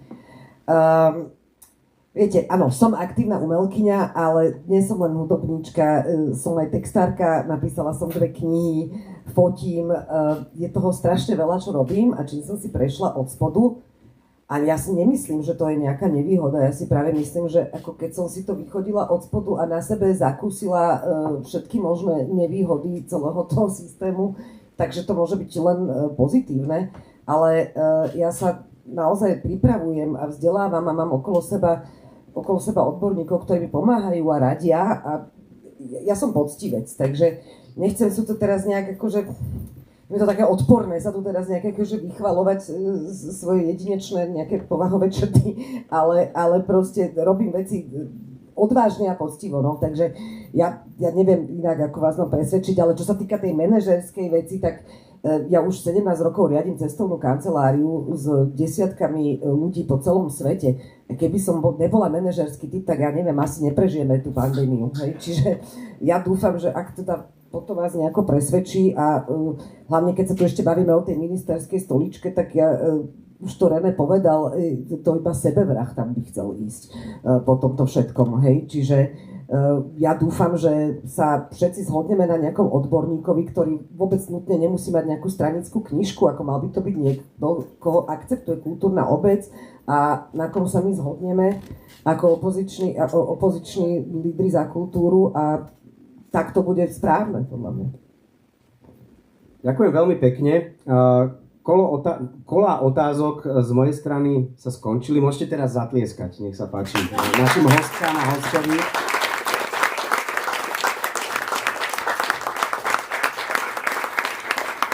Možno trošku stres opadol, ale nedogrilovali sme, pretože teraz budú nasledovať otázky z publika. Teraz to možno práve, že ešte začne. Takže môžete samozrejme aj cez slide dodávať otázky, ak chcete byť anonymní, ale kým to nastavíme technicky, je tu niekto, kto má už rovno, a tam hneď sa ruka zdvihla rýchlo, takže nech sa páči, mikrofón. Dáme vám mikrofón a môžete položiť otázku. Upozorňujem, že je to streamované, bude to archivované, takže môžete byť kritickí, ale v rámci nejakej korektnej diskusie. Dobrý deň, ďakujem pekne, že ste prišli diskutovať. Bolo to veľmi podnetné, zaujímavé. Ja sa volám Katarína Mišíková a ja by som sa vás rada všetkých spýtala, že či by ste mohli povedať, ako prebieha v súčasnosti nejaká spolupráca medzi vašimi politickými stranami alebo menovite medzi vašimi osobami z hľadiska nejakej budúcej perspektívy a stratégie kultúry. Ďakujem pekne. Kto sa chce prvý prihlásiť? Nech sa páči, pán Para. Tak najintenzívnejšia spolupráca, poviem tak, ako to je, najintenzívnejšia spolupráca a v podstate dialog je so Zorou Jourovou a jedna aj kvôli tomu, že sa jednoducho poznáme už oveľa dlhšie, sme konškoláci, ale aj kvôli tomu, že máme asi najbližšie vlastne naše predstavy, vízie a spôsoby tých riešení, tak by som povedal, že táto spolupráca je momentálne asi najintenzívnejšia. S Hnutím Slovensko nemáme žiadnu spoluprácu momentálne, ani žiadny dialog. Bohužiaľ ten dialog sme nemali ani v čase, keď bola pani Milanová ministerka a my sme boli koaličný partner a bol veľmi náročný ten dialog, až sme ho nakoniec museli uťať. A v každom prípade zo stranou demokrati v podstate sa teraz začína komunikácia. Ja predpokladám, že tá naša s Dorotou bude teraz len nasledovať po tom, čo naši lídri, alebo respektíve už sa teda rozhodlo, že budete v podstate demokrati sú v rámci toho spektra, kde teda uvažujeme o budúcej spolupráci. To je tak asi všetko. Nech sa páči, pani Jourová sa prihlásila o slovo. Ja som chcela povedať, že my s Renem spolupracujeme už od roku 1991, lebo sme spolu chodili na VŠMU a boli sme prvý porevolučný ročník na VŠMU, takže vlastne moderné dejiny Slovenska sú históriou našej spolupráce. Ale chcela som povedať jednu vec, ktorú som nestihla v tom predošlom bloku, lebo ja som tu dnes počula také, že nepozeráme sa na minulosť len 2 roky dozadu. A ja si myslím, že to nie je ako keby dobrý prístup. Áno, to súvisí s tou spoluprácou totižto, hej? Že my vlastne sme predstavili nejakú kvázi tieňovú vládu, kde v jednotlivých oblastiach prebiehajú postupne, vytvárame nejaké pracovné skupiny aj s tými ľuďmi z iných strán. My spolupracujeme s Renem a dúfam, že po tejto diskusii budeme spolupracovať aj s Dorotou, len viete, že my riešime to, že ako sme sa dostali do súčasného stavu. A ten súčasný stav nezačal v roku 2023, keď nastúpila táto vláda, už vôbec nie v kultúre. A ja tipujem, že všetci si v tejto miestnosti pamätáme, ako v tom minulom volebnom období sme proste neboli spokojní s tým, ako bola kultúra riadená.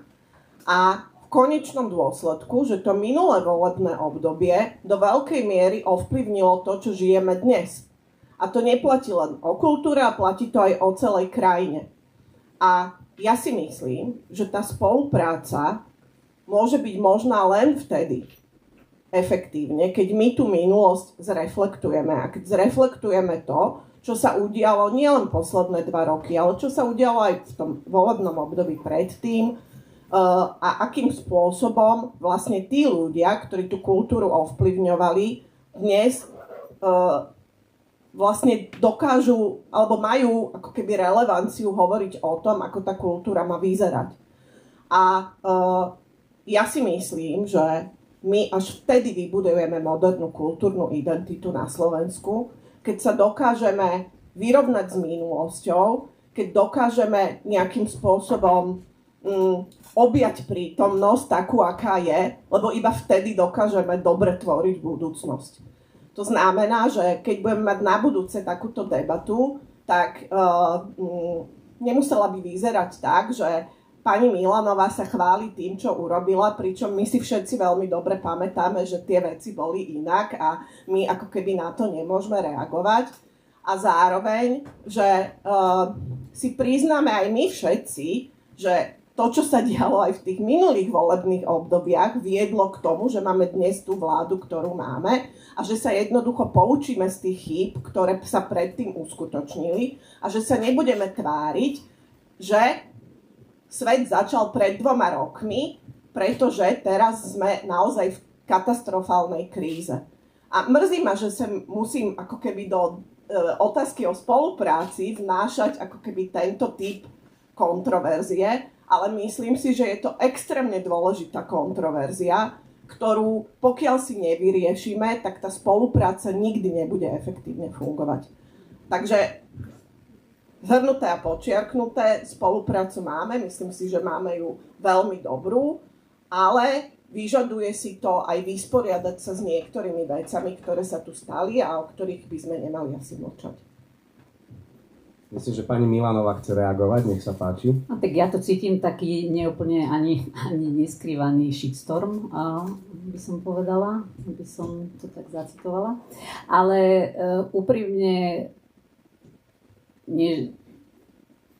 nehnevám sa na nikoho, bolo jasné, lebo je mi úplne jasné, že každý si má urobiť svoj názor na základe toho, ako aj vyhodnocoval tú našu prácu, tú naše pôsobenie, aj moje pôsobenie. Samozrejme, ja som voči sebe rovnako sebakritická a môžeme tu teraz hovoriť o tom, René tu spomínal nejaký dialog, ktorý nemal pokračovať. Ja si ho pamätám, keď k nám prišiel na ministerstvo kultúry. Potom si pamätám Richarda Sulíka, ako som mu vyslovene hovorila, že zrušenie koncesí je naozaj nie je dobrý nápad, keď chceme zachovať verejnoprávnu televíziu. Ale ako môžeme ísť teraz takto kľudne sa tu paberkovať? Nejakým spôsobom ste to nekomentovali, existujú o tom normálne články. Ministerstvo mlčalo v momente, keď bolo požiadané o to, aby sa vyjadrilo k zrušeniu koncesí.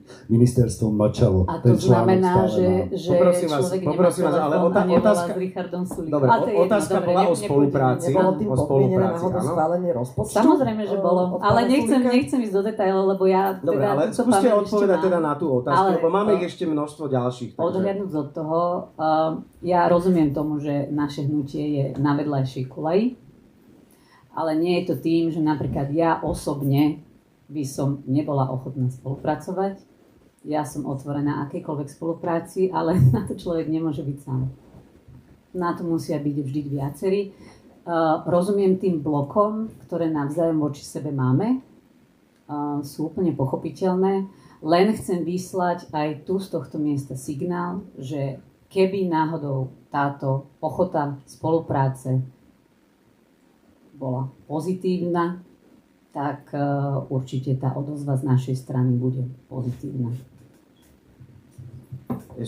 Ešte na túto otázku chcete, pani Nie, zareagovať? nemusím. Ja myslím, že všetko bolo povedané. Dobre, tak ja by som prešiel potom len teda chcela ďalší. povedať, že ochota spolupracovať z našej strany, ako strany Demokrati, tu výrazne je. Už aj včera sme sa videli na jednom podujatí, kde som sa snažila na toto nadviazať. Takže ja dúfam, že naozaj po tomto stretnutí už začne. Už iné odborné platformy spolupracujú. Vlastne napríklad na úrovni športu zo SAS aj PS, takže ja dúfam, že aj tá kultúra sa pohne a myslím si, že sa viac menej prekrývame ako v tých hlavných veciach, že tam hádam, dúfam, nemá byť o čom spor, tak dúfam, že to tak aj ostane. Ale dobre, no tak trošku akože keď sa teda my máme celkovo ako v tejto krajine problém vysporiadať sa s minulosťou. Nie len s tým, čo bolo pred 2 rokmi a za covidu. A celkovo tu musí nastať nejaká demitizácia dejín, ktorá by sa mala nejako pretaviť aj do školstva a do toho, aby proste sme neprišli o našu mládež úplne. Aby sme ju nejako kultúrne vzdelávali. Ale keď teda už ideme sa vyrovnávať s tou minulosťou, tak ja si myslím, že nedá sa tá čiara nakresliť len niekde na 2020 rok, že teda to môžeme takto v rámci rezortu kultúry ísť až kde si pohúdeť sa a že dá sa ísť do nekonečna. Samozrejme, treba to reflektovať, treba si to jasne povedať, čo bolo zlé a poučiť sa z tých chýb, ale naozaj sa sústrediť na tú spoluprácu. To je absolútne kľúčové, teraz sa ako, poviem to expresívne, nevrtať sa v hovne, ktoré potom začne smrdieť. Proste poďme robiť. Dobre, tak poďme teda ďalej pracovať na odpovediach na otázky, ktoré prišli do slajda, potom dáme zase možnosť sa pýtať aj osobne. Ja vám ju prečítam, takže ako vnímate iniciatívu POOK v prípade, keby ste podpísali deklaráciu, vnímali by ste to ako záväzný dokument, ide teda o plán odolnosti a obnovy kultúry? Ak môžem vyjadriť sa vlastne k tejto téme, tú iniciatívu samozrejme absolútne vítam. Myslím si, že je to úžasné. Sám som už v jednej takéto podobnej iniciatíve bol, keď sme zakladali s Darinou Károvou Zachraňme kultúru na boj proti ministrovi Hudecovi. Dokonca som aj kratučko pôsobil na ministerstve kultúry, ale na 20, neviem koľko ročného, ešte myslím, že čerstvého absolventa VŠMU, to bolo too much, to ministerstvo po Hudecovi a po Mečiarovi, ale teda zakladali sme už vlastne takúto platformu a myslím si, že je absolútne prínosné, aby vlastne z takéhoto prostredia vznikali návrhy, spôsoby spolupráce. Ste jednoznačne, myslím, že pre nás, pre všetkých, personálna možnosť spolupráce, či už na úrovniach zriaďovaných inštitúcií, existujúcich erbových inštitúcií, príspevkových inštitúcií, ministerstva a tak ďalej, jednoznačne odkiaľ čerpať, keď nie odtiaľto, keďže sme na Slovensku a naozaj nás tu nie je veľa. Čo sa týka ale akéhokoľvek nejakého záväzného dokumentu, to si myslím, že je trošičku ako keby vedľa. Záväzný dokument, ktorý by vznikol, kde by sme sa, a ja si myslím, že ani nemáme mandát, aby sme samozrejme podpisovali akýkoľvek záväzný dokument, ako má v budúcnosti ktorákoľvek z našich strán hlasovať v oblasti kultúry. To už mi príde naozaj, to je trošičku to je jednoducho takýmto spôsobom to nemôže fungovať. Ako to môže fungovať? Že ten manifest má byť o ochote baviť sa o tých témach, o ochote prijímať tie vaše postuláty, na ktoré prídete a nejakým spôsobom ich zapracovávať do našich politík. Preto vítam hlavne tú časť, kde sme sa dnes bavili o tom, že by ste chceli väčší, aktívnejší spôsob zapojenia aj nás z politických strán, pretože to, čo mi najviac vadilo mimochodom za celý čas toho pôsobenia Otvorená kultúra a my, bolo, že existovalo nejaké my a oni. Existuje, pričom akože, ako som už spomínal, mám asociáciu súčasného divadla, vyhlasujem dosky takmer 30 rokov a tak ďalej, čiže ja nie som nejaký tuto politik, ktorý sa tu zrazu objavil, ja som jednoducho naozaj vzýšiel z tretieho sektora, kde som začínal, cez jednoducho prvý sektor, komerčný sektor, celý čas vlastne pracujem pre kultúru, čiže nie som niekto, kto je oni, len preto, že som v politickej strane. Takže vítam hlavne túto aktívnu spoluprácu na úrovni v podstate tretieho sektora a vás, odborníkov a politických strán.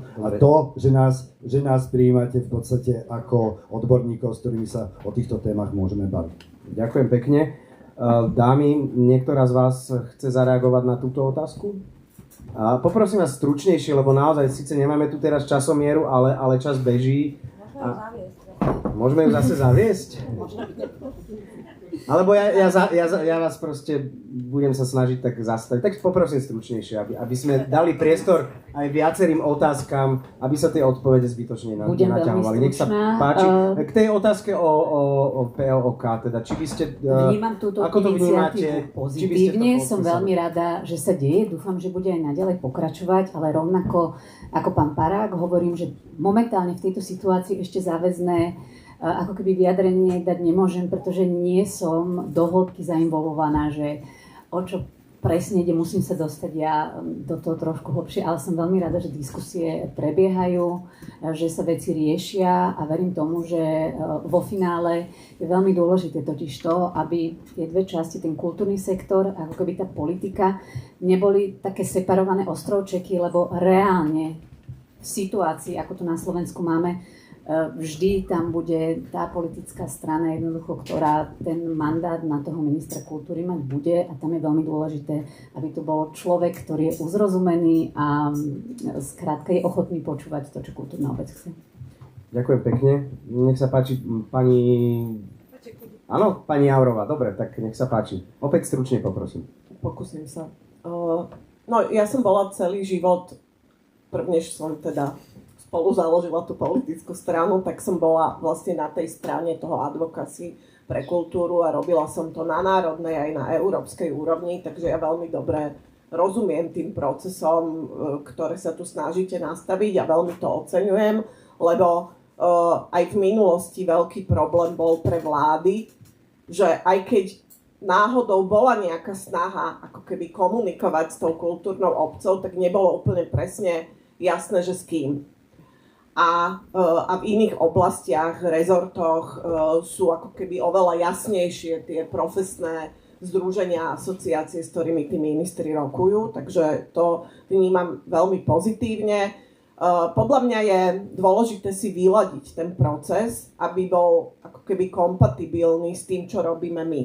Lebo samozrejme politické strany robia politické programy a vy sa snažíte ako keby vytvoriť možno nejaký odborný roadmap toho, čo sú tie kroky, ktoré v tej kultúre treba urobiť. A tie dve veci treba podľa mňa robiť paralelne a robiť ich nielen paralelne, ale robiť ich ako keby v súčinnosti. Pretože v konečnom dôsledku, ako som povedala na začiatku, no ja keď sa radím s odborníkmi, tak tí tu sedia dnes. A tí, s ktorými sa radím, lebo zase nežijeme v nejakej Austrálii alebo kde, tá krajina je malá. Môžem sa ešte k tej záväznosti teda spýtať? Záväznosti čoho? No, či by ste vnímali, keby ste to podpísali ako záväzný dokument, aby sa ja neviem, o čom hovoríme, takže ako neviem sa vyjadriť k tomu, či by som podpísala niečo, čo neviem, čo je. Ja si myslím, že ako keby... To, čo je pre mňa záväzné, je viesť dialog s tou obcou, z ktorej som vyšla, s ktorou ten dialog vediem tak či tak, čiže ja si vlastne ani neviem predstaviť, že by som ho neviedla. Podľa mňa to je podstata tej práce a zohľadňovať tie potreby a pokiaľ toto bude súčasťou toho memoranda, tak s tým asi nikto problém nemá. Dobre, ďakujem. Ešte pani Votová. Tá otázka je zaujímavo položená, že či by sme vnímali ako záväzný ten dokument v prípade, že by sme ho podpísali. Ja si myslím, že rovný človek, keď podpíše nejaký dokument, tak by ho mal vždycky brať záväzne, ak ho teda podpíše. Takže áno, ak by som ho podpísala, určite by som ho brala záväzne, tak ako každý iný dokument, ktorý by som podpísala. Ale keďže som ten dokument ešte nevidela, tak neviem. Ale ja som nadšená z toho, že sa to deje a že sa to tvorí a že to tvoríte vy. Však sa mnohí poznáme a tiež sa tak bavíme medzi sebou a aj na odbornej báze. Dobre, myslím si, že... Čiže tiež to je tá istá kontinuita. Dobre, ďakujem veľmi pekne. Je tu z publika niekoľko otázok, nech sa páči. Dobrý deň, Adam Hrabko z Otvorenej kultúry. V prvom rade sa vám chcem veľmi pekne poďakovať, že ste prišli. My sa tu snažili urobiť strategické stretnutie kultúrnej obce a my vás berieme ako hosti kultúrnej obce, ktorí ste prijali naše pozvanie. A zaznievali predtým hlasy, že sa nám nepodarí dostať politikov na takúto diskusiu, takže my sme skutočne veľmi radi, že ste prejavili tento záujem. Ja ako človek, ktorý som vám posielal maily, ktorými som vás sem pozýval, a mám zároveň takú nepríjemnú otázku. A tá otázka pramení z toho, čo si tu teraz hovorili, pretože myslím si, že opakovane sa tu ukázalo, že vy vlastne nerozumiete, na čo sa pýta tá otázka, ktorá je síce trošku zvláštne položená. A myslím si, že pôvod toho je ten, že ste tu neboli od začiatku dnešného programu. A ja by som chcel, aby každý jeden z vás, prosím, ak by ste mohli, ste povedali, prečo ste neprišli na celý dnešný program. Ďakujem. A poprosím jednou vetou, áno? Jednou vetou skúste, stručne. Ja som tu bola, takže... Prosím? Áno, lebo bohužiaľ dopravná situácia mi v tom zabránila, ale pokusila som sa tu byť celý čas. Dobre. Ja sa len pridám. Ja som jedno auto zozoril, takže my sme prišli pár minút po začiatku. Reálne chceli sme to stihnúť, ale keďže Zora je zodpovedná poslankyňa, chcela sa ešte ráno zapísať v parlamente, takže... Aha, takže vy ste zároveň aj v parlamente teraz. No, tak to... Nie, ja som mala ráno v parlamente nejakú poradu. Dobre. Pani Milanová, nech sa páči. Ja som cestovala sama a tým, že momentálne pracujem ako tajomnička poslaneckého klubu Hnutia Slovensko, tak mám určité povinnosti, ktoré občas neznesú odklad. Keďže momentálne v parlamente prebieha písomná rozprava k zrušeniu úradu na ochranu oznamovateľov, tak verím, že sa všetci zhodneme, že to je veľká spoločenská téma a mali by sme tento úrad brániť do poslednej chvíle. Cestovala som sama v tejto ťažkej situácii v daždi, ale zvládla som to. Mrzí ma to, že som prišla neskôr, ale som rada, že aspoň takto som to stihla na túto časť. No. Dobre. Ďakujeme, pani Dvotová. Ja som prišla zo všetkých ako prvá dneska. A napriek tomu som tu nebola vnútri, rovno to priznávam. Sedela som tam na káve a mala som strašnú trému a pripravovala som sa. Normálne to poviem, jak to je. Otázka z publika, nech sa páči. Toto grilovanie bolo zaujímavé, ale podľa mňa to je jedno, podľa mňa že ste neboli, mali si dostať materiál, ale že v princípe, že ja skúsim tú otázku, ktorú predtým ste nevedeli dobre odpovedať, lebo nebola dobre položená, že ešte raz, že teraz bude ročný proces, OKAčko, všetci odborníci, 70 ľudí pripraví POOK, plán obnovy a odolnosti kultúry, taký recesistický názov na tú inú plán obnovy a tak. Zároveň to, že po OK, to znamená, že už všetko budeme mať rajskú záhradu, OK už nebude treba a ten plán bude treba implementovať. A vy ste tie politické strany, ktoré to potenciálne môžu urobiť, lebo tie druhé to asi neurobia. A tá otázka teda bola, že vy budete tiež prizvaní k tomu ho pripomienkovať, on spoločne vznikne, Slovensko sa zopne a vytvorí ho, takže či potom, keď to píšete, že sa k nemu hlásite, lebo budete k nemu tiež prizývaní, ho budete brať ako záväzný a implementujete ho od prvého dňa. To bola tá otázka. Dobre, opäť poprosím naozaj veľmi stručne. Nemusíte ani možno stačí... Odpoveď je, že nie, pretože to bude ako keby... Ono to nefunguje nikdy tak, že niekto vypracuje nejaký plán, dá to politikom a oni ho implementujú. A nefunguje myslím, že otázka bola, že to budete spoločne na tom spolupracovať, nie? To je dôležité, že spoločne a ešte vyhráte voľby, samozrejme. Nefunguje to preto tak, lebo dilemy, rozhodovania a situácie, ktorým čelím ako politik, sú úplne odlišné ako tie, ktoré sa zúročujú v tom, keď tvoríte nejaký odborný plán. To znamená, že to sú dva rôzne procesy a ja som veľmi rada, že ten plán je to robiť ako keby participatívne a s nami sa na tom zúčastňovať, ale to nebude politický program. A politické strany si vytvárajú politický program, kde zohľadňujú aj iné skutočnosti, ako tie, ktoré vy zohľadňujete pri tvorbe takéhoto odborného plánu. To znamená, že ja keď chcem byť zodpovedný politik, tak môžem povedať, že čím viac ma do toho zapojíte, čím viac budem rozumieť tomu, čo chcete a čím viac vám budem môcť napríklad povedať, že či je to realistické alebo nie, tak tým viac sa to potom budem snažiť realizovať, ale nebude to nikdy tak fungovať, že vy niečo vypracujete, ja to podpíšem a potom to budem realizovať. Myslím si, že takto to ani nebolo myslené. Presne, v podstate to, čo teraz Zora povedala, presne takto som to myslel aj ja. To znamená, že veľmi radi sa na tom budeme podieľať, automaticky navnímame vlastne všetky tie veci, ktoré tam vzniknú.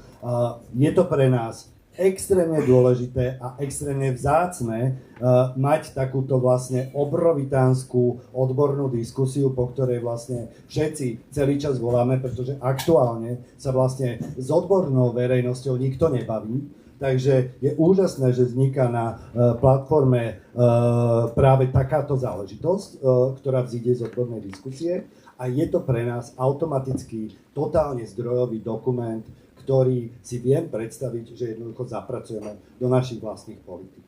Ale zaviazať sa teraz k tomu, ako to bolo pôvodne v tom texte, že jednoducho hlasovať budú v prípade schvaľovania takýchto vecí vaši poslanci tak a tak, to je naozaj niečo, k čomu sa tu zaviazať nevieme. Ale taká otázka nestala.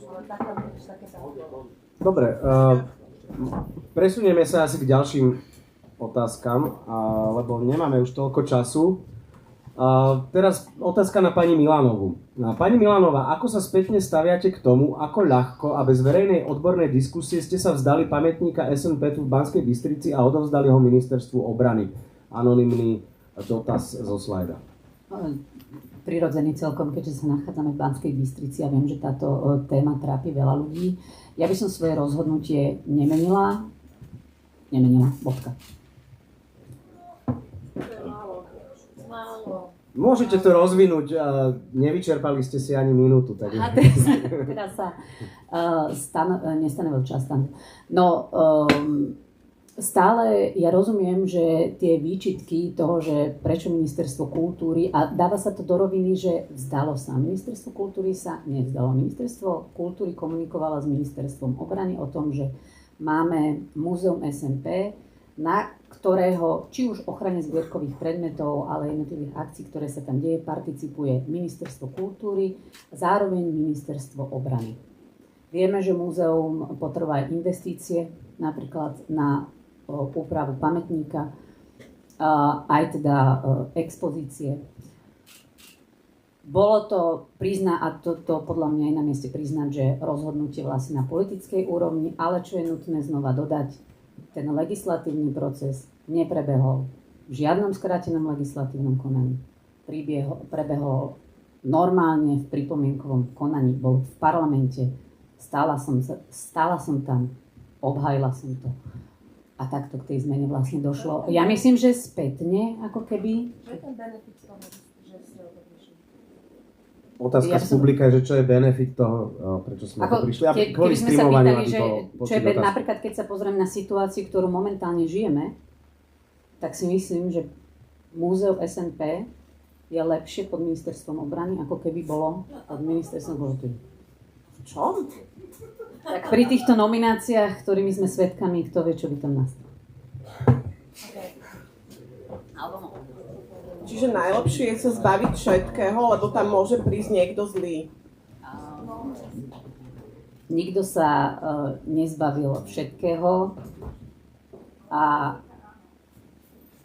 bavíme sa o múzeu SNP. Ja viem, že táto stigma je na mne nalepená. Ja viem, že mnohí mi ju vyčítate, ale skúsme si klásť otázku, že je teraz múzeu SNP horšie? Dobre, máme ďalšiu otázku. Ďakujem veľmi pekne za odpoveď. Máme v publiku ďalšiu otázku. Možno sa teda ešte k nejakej inej téme presunieme, lebo nemáme toľko času, tak nech sa nezaciklíme len v nejakej jednej, dvoch témach. Nech sa páči. Zdravím vás, ďakujem vám takisto, že ste prišli a ja to trošku odstrelím do budúcnosti, ktorá bohužiaľ súčasnosťou, že ako mienite ako politické strany reagovať na tlaky zvonka. Pojem technofašizmus, že čomu rozumiete. Musk rozpúšťal Európsku úniu cez víkend, takže čo mienite urobiť ako politické strany s týmito tlakmi, ktoré nakoniec aj túto našu iniciatívu môžu cez AI a podobné veci veľmi rýchlo pochovať? Že či máte plán a prípadne ľudí, ktorí sa venujú týmto témam v stranách? To je inak podľa mňa veľmi dobrá otázka, lebo to je presne otázka, ktorá reálne rámcuje niečo, o čom by sme do budúcnosti mali uvažovať. A my tu stále riešime to, že či môže Dúbravský malovať také obrazy, aké maluje, a či má byť slovenská kultúra slovenská alebo žiadna iná.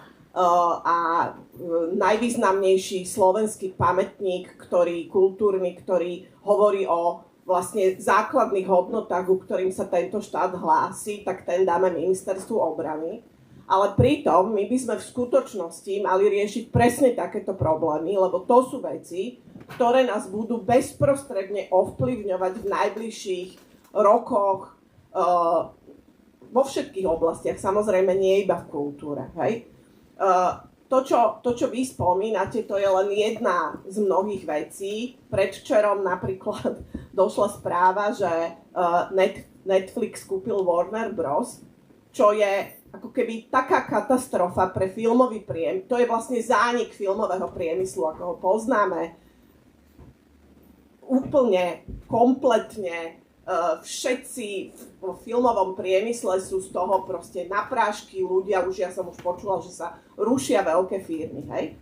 A toto sú veci, ktoré sa dejú všade vo svete a my sa tu zaoberáme proste tými vecami, ktorými sa tu zaoberáme. Dobre, a konkrétnejšie teda je niekto z vašej strany, ja sa venuje? venujem aj téme digitálneho prostredia. V koniec koncov tá stratégia kultúry a kreatívneho priemyslu, čo sa tu spomína, tak tam je taká jedna pasáž o megatrendoch, ktorú som teda ja písala a je tam presne spomenuté sú aj tieto veci.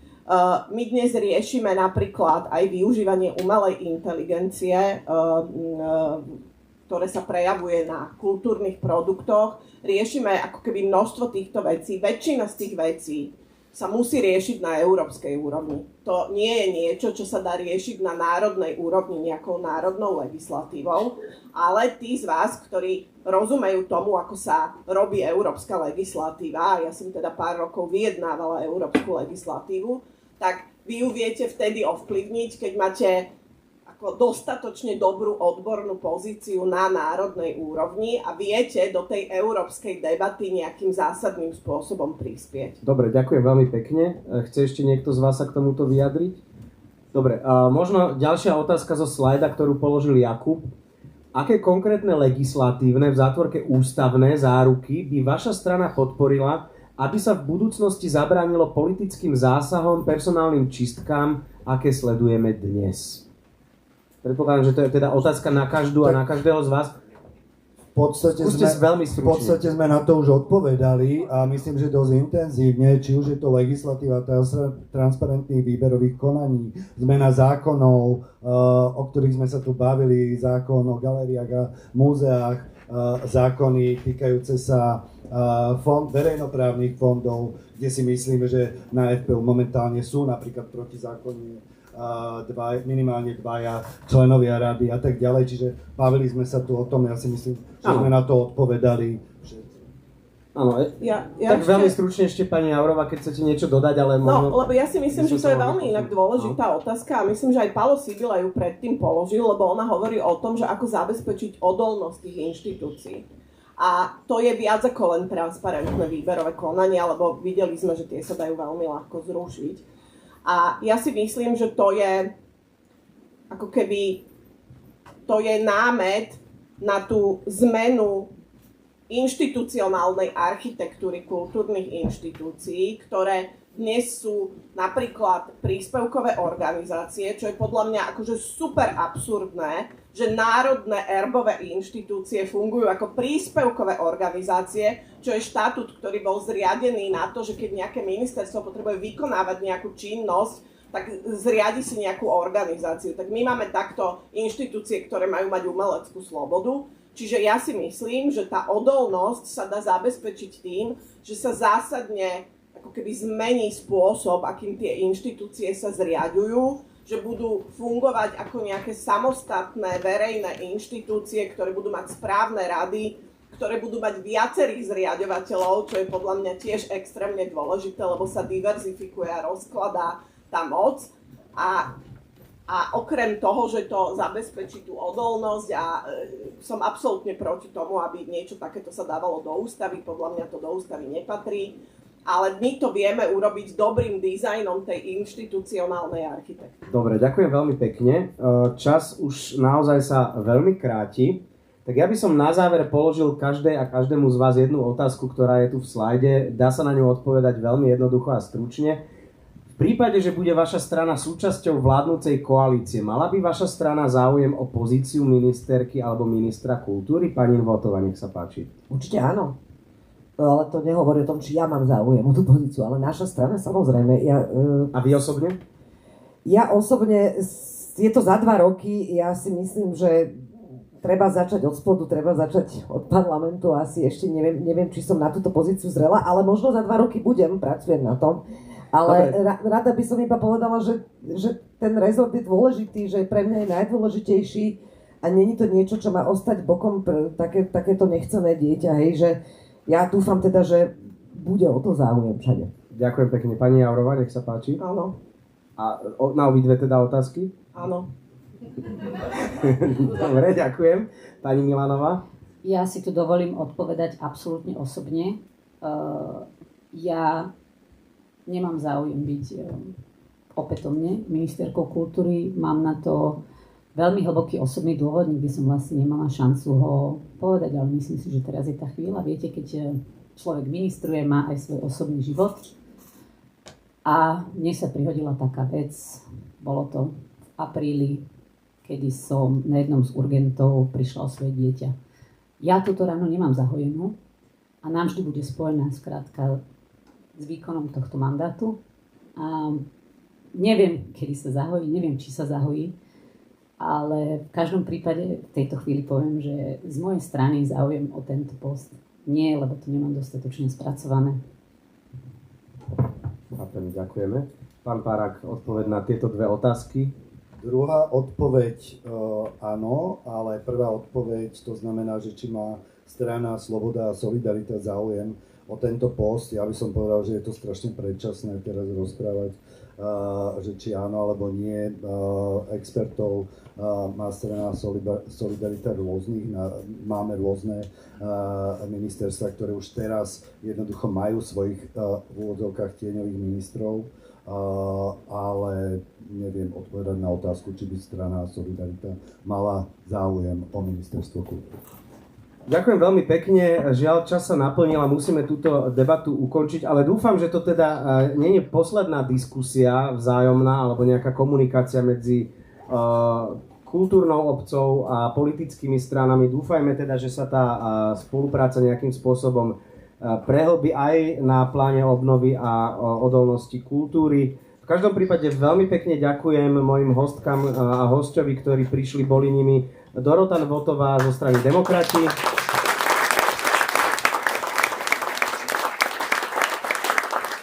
Zora Jourová z Progresívneho Slovenska, Natália Milanová z Hnutia Slovensko a René Párák zo strany Sloboda a Solidarita. Ďakujem veľmi pekne všetkým, čo ste prišli, čo ste sa pýtali, prajem ešte príjemný večer a keď tu ešte máte politikov a budú ochotní sa s vami rozprávať na bare pri káve alebo pri pive, tak môžete pokračovať.